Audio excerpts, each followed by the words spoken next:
بسم اللہ الرحمن الرحیم۔ ابلیس نامہ جلد 1، مؤلف دانشمند محترم محسن غفاری۔ ٹاپک 15، شیطان کا مقصد، شیطانی دل۔ جب جناب نوح علیہ السلام کشتی کی تعمیر کا کام مکمل کر چکے تو ہر جانور کا ایک جوڑا کشتی میں لانے لگے۔ اس کام کے بیچ آپ نے کشتی کے کونے میں ایک بوڑھے گدھے کو بیٹھا ہوا دیکھا۔ اس سے پوچھا، تم کون ہو اور یہاں کس لیے آئے ہو؟ اس بوڑھے نے جواب دیا، میں چاہتا ہوں کہ آپ کے اصحاب کے دلوں کو اپنے قبضے میں کر لوں تاکہ ان کے دل میرے ساتھ اور جسم آپ کے ساتھ رہے۔ حضرت سمجھ گئے یہ شیطان ہے۔ آپ نے اسے بہت پھٹکارا اور کہا، اے خدا کے دشمن، اس کشتی سے نکل، تو لعنتی اور رجیم ہے۔ شیطان نے کہا، ارے ذرا میری بات تو سن لو۔ آپ نے فرمایا، کہو کیا کہنا چاہتے ہو؟ اس نے کہا، چند صفتیں ہیں جن کے ذریعے میں انسانوں کو ہلاک کرتا ہوں۔ جن میں سے ایک حسد کی صفت ہے۔ آدم علیہ السلام سے حسد کے جرم میں مجھے بارگاہ الہی سے نکلنا پڑا اور لعنت کا طوق ہمیشہ کے لیے میری گردن میں پڑ گیا۔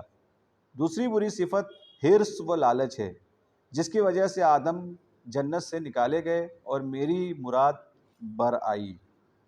ٹاپک 16، قبر آدم پر سجدہ، غرور۔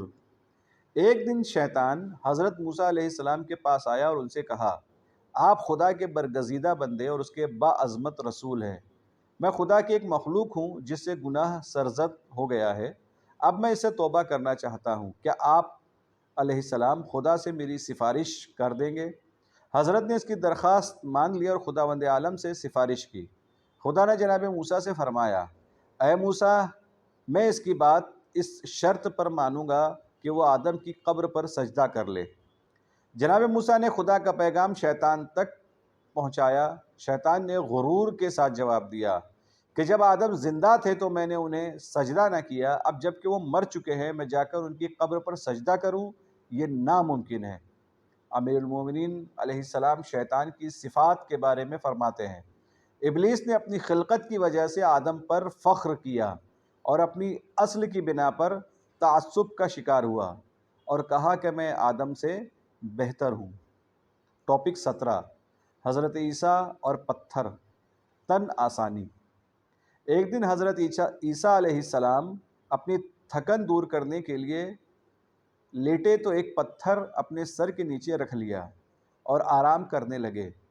اتنے میں اس طرف سے شیطان کا گزر ہوا۔ اس نے جب یہ منظر دیکھا تو کہا، آخرکار آپ علیہ السلام بھی دنیا کی طرف مائل ہو گئے۔ جناب عیسیٰ علیہ السلام نے جیسے ہی یہ بات سنی، سر کے نیچے سے پتھر نکال اسے کھینچ مارا اور کہا، یہ پتھر بھی پوری دنیا کے ساتھ تیرا رہے۔ یعنی اگر یہ پتھر بھی آسائش کا سامان ہے تو مجھے اس کی ضرورت نہیں ہے۔ تن آسانی اور راحت طلبی بھی خود پرستی اور خود خواہی، ذخیرہ اندوزی، تشریفات وغیرہ کی طرح برے اثرات رکھتی ہے۔ حضرت علی علیہ السلام فرماتے ہیں، دنیا کی تلخی و سختی آخرت کی مٹھاس ہے اور دنیا کی شیرینی آخرت کی تلخی کا باعث ہے۔ ٹاپک 18، شیطان اور انسان کی عمر 40 سال۔ روایت میں ہے کہ جب انسان 40 سال کا ہو جائے اور اپنے گناہوں اور خطاؤں سے توبہ نہ کرے اور اس کے خوبی اور اچھائی اس کی بدی اور شر پر غالب نہ آئے تو شیطان اس کے چہرے پر ہاتھ پھیرتا ہے اور اس کی پیشانی چوم کر کہتا ہے، میں اس چہرے اور صورت پر فدا جو کبھی فلاح نہ پائے گا۔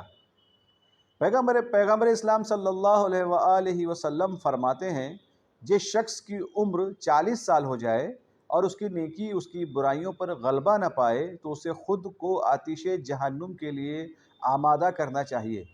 امام باقر علیہ السلام نے فرمایا، جب کوئی بندہ 40 سال کا ہو جاتا ہے تو اس سے کہا جاتا ہے، اپنا خیال رکھنا کیونکہ اب تمہارا کوئی عذر قبول نہیں ہوگا۔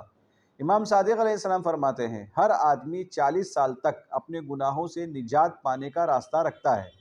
جب اس سن کو پہنچتا ہے تو خداوند عالم اس پر مامور فرشتوں کو حکم دیتا ہے کہ اب اس کے بعد اس کے چھوٹے بڑے اعمال و کردار سے ہوشیار رہنا اور اسے لکھنا پیغمبر اسلام صلی اللہ علیہ وآلہ وسلم فرماتے ہیں جب انسان کی عمر 40 سال سے اوپر ہو جائے تو اس پر واجب ہے کہ وہ ہر شخص سے زیادہ خدا سے ڈرے اور گناہوں سے دور رہ کر خدا کے غضب سے اپنے کو بچائے۔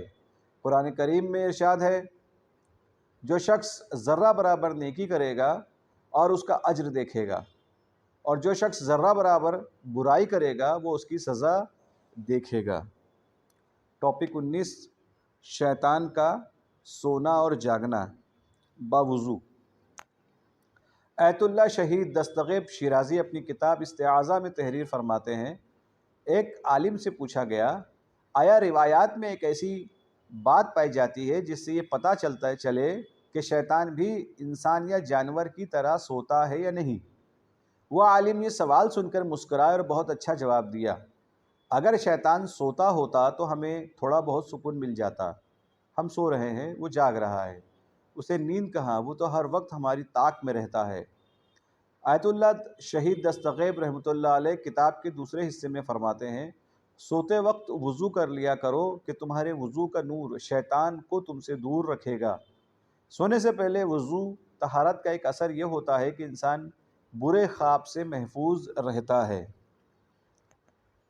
ٹاپک 20 شیخ مرتضیٰ انصاری اور شیطان خمس۔ شیخ مرتضیٰ انصاری رحمۃ اللہ علیہ کا ایک شاگرد کہتا ہے جس زمانے میں نجف میں شیخ انصاری سے میں پڑھ رہا تھا اسی زمانے میں ایک رات خواب میں شیطان کو دیکھا جس کے ہاتھوں میں رنگ برنگی رسیاں تھیں۔ میں نے شیطان سے پوچھا یہ کیسی رسیاں ہیں؟ اس نے جواب دیا میں ان رسیوں کو لوگوں کے گلے میں ڈال کر کھینچتا ہوں اور اپنے جال میں پھنسا لیتا ہوں۔ کل میں نے انہی مضبوط رسیوں میں سے ایک سے شیخ انصاری کی گردن پکڑی تھی اور انہیں کمرے سے نکال کر گلی کے بیچ تک لایا تھا، لیکن میری محنت غارت ہو گئی، شیخ نے اپنے آپ کو چھڑا لیا اور واپس آ گئے۔ خواب سے بیدار ہونے کے بعد میں اس خواب کی تعبیر کے لیے سوچ میں پڑ گیا، خیال آیا کیوں نہ خود شیخ انصاری سے ہی اس خواب کی تعبیر پوچھی جائے، لہٰذا ان کی خدمت میں حاضر ہوا اور اپنا خواب ان سے بیان کیا۔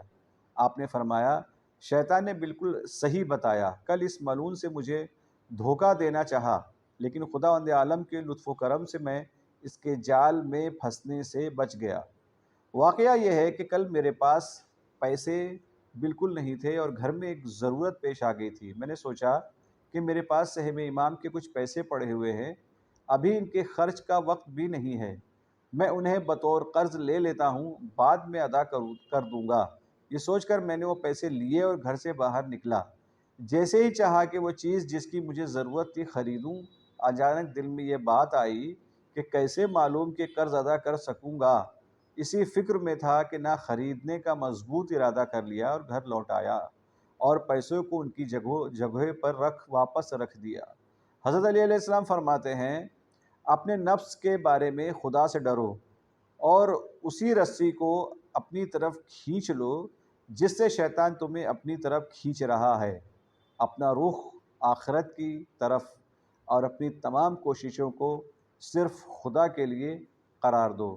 احمد بن فہد ہلی رحمۃ اللہ علیہ فرماتے ہیں شیطان فرصت ظفر انسان پر غلبہ پانے کو غنیمت جانے گا۔